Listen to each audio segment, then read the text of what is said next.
Hello दोस्तों, स्वागत है आपका अवनी वॉइसेस चैनल में। अगर आप इस चैनल पे नए हो तो इस चैनल को सब्सक्राइब जरूर कीजिए।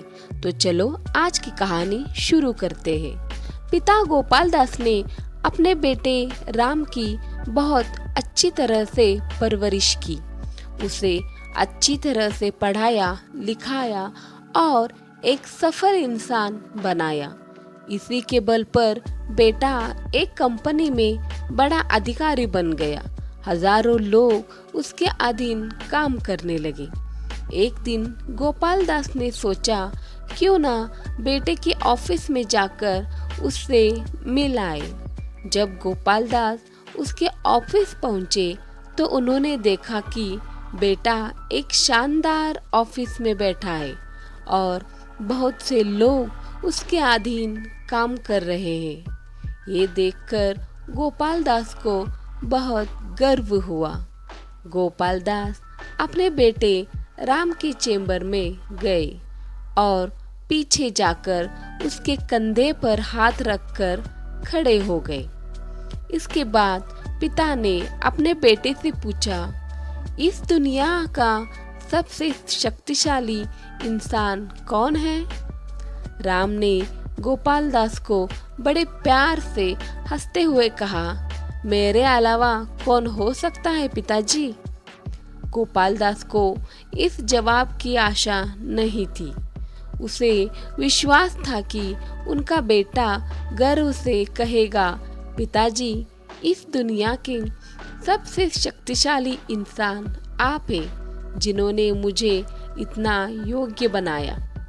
बेटे का जवाब सुनकर गोपाल दास की आंखें भर गई। वो चेम्बर के गेट को खोलकर बाहर निकलने लगे। उन्होंने एक बार पीछे मुड़कर पुनः अपने बेटे से पूछा, एक बार फिर बताओ, इस दुनिया का सबसे शक्तिशाली इंसान कौन है? राम ने इस बार कहा, पिताजी, आप हैं इस दुनिया के सबसे शक्तिशाली इंसान। गोपाल दास ये सुनकर आश्चर्यचकित हो गए।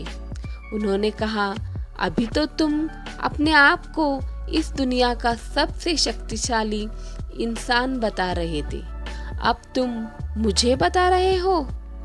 राम ने हंसते हुए उन्हें अपने सामने बिठाते हुए कहा, पिताजी, उस समय आपका हाथ मेरे कंधे पर था। जिस पुत्र के कंधे पर पिता का हाथ हो वो तो दुनिया का सबसे शक्तिशाली इंसान ही होगा ना। राम की बात सुनकर गोपाल दास की आंखें भर गई। उन्होंने अपने राम को कस करके अपने गले लगा लिया। सच है, जिसके कंधे पर या सिर पर पिता का हाथ होता है वो इस दुनिया का सबसे शक्तिशाली इंसान होता है।